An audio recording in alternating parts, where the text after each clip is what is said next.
नम भगवते वासुदेवाय। भक्त शरण आध्यात्मिक चैनल को मोर प्रिय भाई भौणी मानू गुरुजन मानू अनंत कोटि प्रणाम जन मु श्री भक्त वत्सल प्रधान आज जगन्नाथंकर परम भक्त दासिया बाउरी उपर सुंदर कहानी टे रही आसतु जानिपा। आपण माने भल भाव जानी परम ब्रह्म भगवान जगतर नाथ जगन्नाथ अनुभवर ठाकुर सांकेतिक ठाकुर रहस्यमय ठाकुर भक्त को अति मात्रा रे भल पाती। से परम ब्रह्म को किए साग चुपा दे संतुष्ट करते तो किए कदली चुपा दे दर्शन करते तो किए जलदान करी भगवान कृपा हासिल करते तो किए अईंठा फल दे भगवान को दर्शन करते तो किए नड़िया प्रदान करी भगवान कृपा हासिल करते। अईंठा फल प्रदान करी सबरी माता मुक्ति पाइथिले। रंती देव जल प्रदान करी भगवान कृपा हासिल करते। पुणी विदुराणी किंबा सुलभा कदली चुपा दे भगवान को संतुष्ट करते। श्रीदामा खुद बजा अर्पण करी भगवान को संतुष्ट करते। आज अद्भुतमय रहस्यमय कहानी भगवान भक्त को अति मात्रा रे भल पाती। भक्त को श्रेय प्रदान करती मुबा भक्त वत्सल मुबा पतित पावन। से पुरी जिलार पिपिली अंचलर बालिंगा पल्लीर दासिया बाउरी लुगा बुना कार्य करी अति दुखरे जंत्रणा समय अतिवाहित करुथिले। धन संपत्ति विशेष भाव में नथिला। पुणी निसंतान थिले। तांकर पिता धनी दास एवं माता नेउली दास रही एवं से दासिया बाउरींकर पत्नी मालती देवी रही। जाति अछुआ बाउरी रही। किंतु भगवान परम भक्त भगवान रूप देखती नहीं, गुण देखती नहीं, जस ख्याति धन संपत्ति देखती नहीं। भगवान भावरे बंधा सुंदर भावरे जगन्नाथ दास ओडिया भागवत गोटे पद रचना करिसंती। मुझे संसार अच्छी छंदी भकत पारे मते बांधी। यह ही सत्य कथा। भगवान कठारे भाव भक्ति से दासिया बाउरींकर सदाबले रोला। सत्संग करिबा, हरिकथा श्रवण करिबा, रामायण भागवत श्रवण करिबा, ए सब कार्य रे मग्न रोते। पुणी जेहेतु अछुआ बाउरी ना केबे भी श्रीमंदिर रे प्रवेश करि पारु नथिले एवं रथ यात्रा समय रे परम ब्रह्म को दर्शन करुथिले। थरे सुनिबा को पाइले तांकर ग्रामर निकट रे जड़े गोसाई श्रीक्षेत्र धाम को गमन करने जाउछंती। शुणा को पाइले ना परम ब्रह्म को दर्शन करने से ब्राह्मण गमन करुथिले। यही खबर जते बेले दासिया शुणा को पाइले ना एक विशाल नड़िया प्रदान कले। कहिथिले गोसाई यही नड़ियाटी ग्रहण करंतु। आपण से गरुड़ स्तंभ निकट में रहिबे एवं भगवान को कहिबे। कौन कहिबे? दासिया बाउरी से बालिंगा ठारू पठेइचंती। आपण स्वहस्तरे ग्रहण करंतु। जदि ग्रहण करिवे भल कथा, ଯଦି ଗ୍ରହଣ ନ କରିବେ ମୋତେ ସେଇ ନଡ଼ିଆଟି ପ୍ରଦାନ କରିବେ। ଏହି ସର୍ତ୍ତଟି ଦାସିଆ ସେଇ ବ୍ରାହ୍ମଣ ଦେବତାଙ୍କୁ କହିଥିଲେ। ପୂର୍ବରୁ କ'ଣ ଘଟିଥିଲା? ସେଇ ଦାସିଆ ବାଉରୀ ସ୍ୱପ୍ନ ଦେଖିଲେ। ପରମ ବ୍ରହ୍ମ ଭଗବାନ ସ୍ୱପ୍ନରେ କହୁଛନ୍ତି, ଆରେ ତୁମେ ମନ୍ଦିରକୁ ଆସିପାରୁନ ତ ଠିକ୍ ଅଛି, ତୁମେ କିଛି ବି ପ୍ରଦାନ କର, ମୁଁ ନିଶ୍ଚିତ ଭାବରେ ତୁମର ଦ୍ରବ୍ୟକୁ ସ୍ୱହସ୍ତରେ ଗ୍ରହଣ କରିବି। ଏସବୁ କଥା କହିଥିଲେ ନା। ତେଣୁ ଦାସିଆ ନଡ଼ିଆ ପ୍ରଦାନ କଲେ। ସେଇ ବ୍ରାହ୍ମଣ ଦେବତା ଚିନ୍ତନ କଲେ, ଆରେ ଇଏ ଦାସିଆ ସତରେ ପାଗଳ ହୋଇଯାଇଛି, ଏହା କ'ଣ ସମ୍ଭବ? ଭଗବାନ ସ୍ୱହସ୍ତରେ ଏସବୁ ଗ୍ରହଣ କରିବେ? ମୋର ତ ମନରେ ସନ୍ଦେହ ଆସୁଛି। ସେଇ ବ୍ରାହ୍ମଣ ଦେବତା ଜ୍ଞାନୀ ଥିଲେ।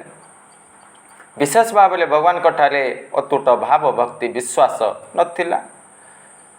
ଦାସିଆଙ୍କ କଥାରେ ଯେଭଳି ଭାବରେ ଦାସିଆ କହିଥିଲେ ନା, ଠିକ୍ ସେହିଭଳି ଭାବରେ ଗରୁଡ଼ ସ୍ତମ୍ଭ ନିକଟରେ ରହିଲେ ଏବଂ ସେଇ ଶ୍ରୀଫଳଟି ଦେଖେଇ କହିଲେ, ଦାସିଆ ଯାହା କହିଥିଲେ ସେଇଭଳି କହିଲେ, ହେ ପ୍ରଭୁ, ସେଇ ବାଲିଙ୍ଗା ଦାସିଆ ଆପଣଙ୍କ ପାଇଁ ନଡ଼ିଆ ପଠାଇଛନ୍ତି, ଆପଣ ସ୍ୱହସ୍ତରେ ଗ୍ରହଣ କରନ୍ତୁ। ଯଦି ଗ୍ରହଣ ନ କରିବେ ମୁଁ ନିଶ୍ଚିତ ଭାବରେ ତାର ନଡ଼ିଆକୁ ପ୍ରଦାନ କରିବି। କହିବା ମାତ୍ରକେ ଅଦ୍ଭୁତମୟ ଘଟଣା ଘଟିଲା। ଭଗବାନ ଭକ୍ତ ବତ୍ସଳ ନା। ହରି ଭକ୍ତଙ୍କ ମହିମା କିଏ କହିପାରେ ଗୁଣ ସୀମା। ଭଗବାନ କ'ଣ କରିବେ? ଏକ ବିଶାଳ ବାହୁ ଆସିଲା, ସେ ବ୍ରାହ୍ମଣ ଦେବତାଙ୍କ ଠାରୁ ନଡ଼ିଆଟି ଗ୍ରହଣ କଲେ। ପୁଣି ଅଧା ଅଂଶ ଭଗବାନ ଗ୍ରହଣ କଲେ, ଅଧା ଅଂଶ ସେଇ ବ୍ରାହ୍ମଣ ଦେବତାଙ୍କୁ ପ୍ରଦାନ କଲେ। ସମସ୍ତ ଭକ୍ତଗଣ ବଡ଼ ପଣ୍ଡା ଆଶ୍ଚର୍ଯ୍ୟ ହୋଇଗଲେ। ସେଇ ବ୍ରାହ୍ମଣ ଦେବତା ଆଶ୍ଚର୍ଯ୍ୟ ହୋଇଗଲେ, ଆରେ ଏଭଳି ଅଦ୍ଭୁତମୟ କାର୍ଯ୍ୟ ଦାସିଆ କରିଦେଲା। ନିଶ୍ଚିତ ଭାବରେ କିଛି ସାଧନା କରିଛି, କିଛି ଶକ୍ତି ହାସଲ କରିଛି। ମୁଁ ପଚାରିବି, କ'ଣ ସାଧନା କରିଥିଲ ଯେ ଏଭଳି ଅଦ୍ଭୁତମୟ ଘଟଣା ଘଟିଲା? ସେଇ ବ୍ରାହ୍ମଣ ଦେବତା ଦାସିଆଙ୍କ ଗୃହକୁ ପ୍ରବେଶ କଲେ, ସମସ୍ତ କଥା କହିଲେ।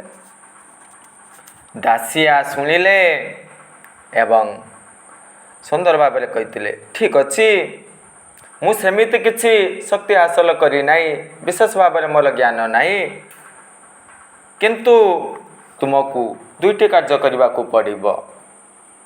ଦାସିଆ ଏବଂ ସେଇ ବ୍ରାହ୍ମଣ ଦେବତାଙ୍କର କଥୋପକଥନ ଚାଲିଛି। ତାଙ୍କର ପତ୍ନୀ ମାଳତୀ ନଥିଲେ। ଯାଅ, ମୋର ପତ୍ନୀକୁ କହିବ ଗୃହରେ ଗୋଟିଏ ହାଣ୍ଡିରେ ଘିଅ ରହିଛି, ସେଇ ଘିଅକୁ ଦାଣ୍ଡରେ ଢାଳିଦେବ, ଫିଙ୍ଗିଦେବ। ଏସବୁ କଥା କହିଲେ।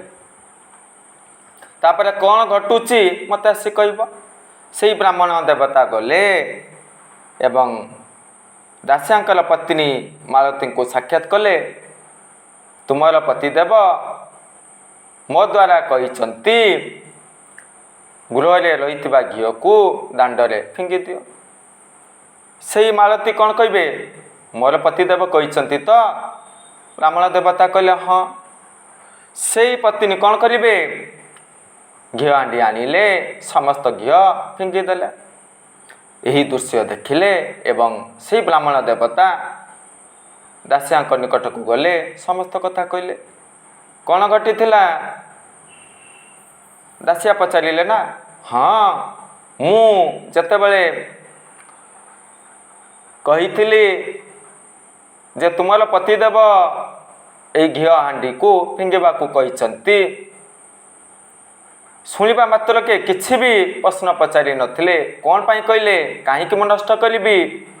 ଏହାର ମୂଲ୍ୟ ଅଧିକ। କିଛି ବି ମୋତେ ନ ପଚାରି ସଙ୍ଗେ ସଙ୍ଗେ ଶୁଣିବା ମାତ୍ରକେ ଏସବୁ ଫିଙ୍ଗିଦେଲେ। ସେଇ ବ୍ରାହ୍ମଣ ଦେବତା ଦାସିଆଙ୍କୁ କହୁଛନ୍ତି। ଦାସିଆ ମନେ ମନେ ହସିଲେ। ଠିକ୍ ଅଛି, ଏବେ ଯାଅ, ତୁମର ପତ୍ନୀଙ୍କ ନିକଟକୁ ଯାଅ, କହିବ। ସେତେବେଳେ କ'ଣ ଘଟେ? ଗାଁ ଦାଣ୍ଡରେ ନଳକୂଅ ରହିଥାଏ। ସେଇ ମା' ମାନେ କାଖରେ କଳସ ଧରି ପାଣି ସଂଗ୍ରହ କରନ୍ତି। ସେଇ କଳସୀର ଜଳକୁ ଫିଙ୍ଗି ଦେବା ପାଇଁ କହିବ। କ'ଣ ଘଟୁଛି, କ'ଣ ଘଟିବ, ମୋତେ ସବୁ କିଛି କହିବ। ବ୍ରାହ୍ମଣ ଦେବତା ଗଲେ। 3-4 ଦିନ ତୀର୍ଥ ଭ୍ରମଣ କରିଥିଲେ ନା, ଶ୍ରୀକ୍ଷେତ୍ର ଧାମକୁ ଗମନ କରିଥିଲେ। ନିଜ ଗୃହରେ ପହଞ୍ଚିଗଲେ। ଦେଖିଲେ ତାଙ୍କର ପତ୍ନୀ ଜଳ ସଂଗ୍ରହ କରିବା ପାଇଁ ଯାଇଛନ୍ତି। ସେଇ ପିଣ୍ଡାରେ ବସିଛନ୍ତି। ପତ୍ନୀ ଆସିଗଲେ। ପତିଦେବ କହୁଛନ୍ତି, ଅଟକି ଯାଅ, ସେଇ କାଖରେ ଧରିଥିବା କଳସରେ ଯେତିକି ଜଳ ରହିଛି ନା, ସେସବୁ ଫିଙ୍ଗି ଦିଅ। ବ୍ରାହ୍ମଣଙ୍କର ପତ୍ନୀ କ'ଣ କହିବେ? ହଁ, 4 ଦିନ ବୁଲି ବୁଲି ଆସିଲ, କଷ୍ଟ କରି ମୁଁ ଗାଁ ମୁଣ୍ଡାରୁ ଜଳ ସଂଗ୍ରହ କରିଛି, ପୁଣି କାଖି ନିଜର ଗୃହ ଆଡ଼କୁ ଆସିଛି, ମୁଁ ଫିଙ୍ଗିଦେବି ତୁମ କଥାରେ?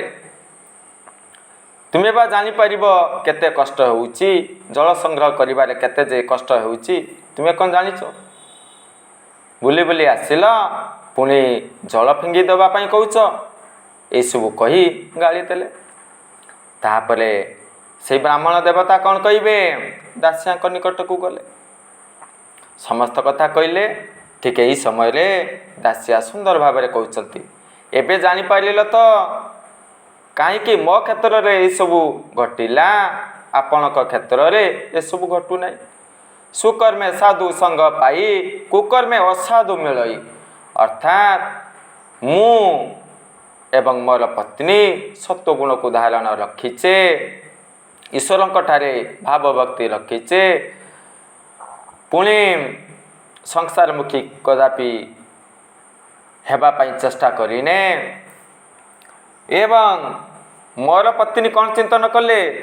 ମୋର ପତି ଦେବ, ପତି ପରମେଶ୍ୱର, ଏହିସବୁ ଭାବନା ରଖି ମୋର ପ୍ରତ୍ୟେକ କଥାକୁ ମାନିଥିଲେ ନା। କିନ୍ତୁ ତୁମର ପତ୍ନୀ ଏସବୁ ମାନିନଥିଲେ। ଯେଉଁ ଗୃହରେ ପତି ପତ୍ନୀଙ୍କର ସମ୍ପର୍କ ଭଲ ରହିଥାଏ, ସତ୍ୱଗୁଣକୁ ସମସ୍ତେ ଧାରଣ କରନ୍ତି, ଈଶ୍ୱରଙ୍କଠାରେ ଭାବଭକ୍ତି ରହିଥାଏ, ମୁଖରେ ହରିନାମ, ପୁଣି ସାଧୁ ସେବା କରନ୍ତି, ସେହି ଗୃହରେ ପରବ୍ରହ୍ମ ବିରାଜମାନ କରନ୍ତି। ଏହା ହିଁ ମୋର ଏବଂ ଆପଣଙ୍କର ପରିବାର ମଧ୍ୟରେ ପାର୍ଥକ୍ୟ ରହିଛି। ଏହିସବୁ କଥା ସୁନ୍ଦର ଭାବରେ ସେଇ ଦାସିଆ ବ୍ରାହ୍ମଣ ଦେବତାଙ୍କୁ କହିଥିଲେ। ଏହିସବୁ ଶିକ୍ଷା ହାସଲ କଲୁ। ଜୟ ଜଗନ୍ନାଥ।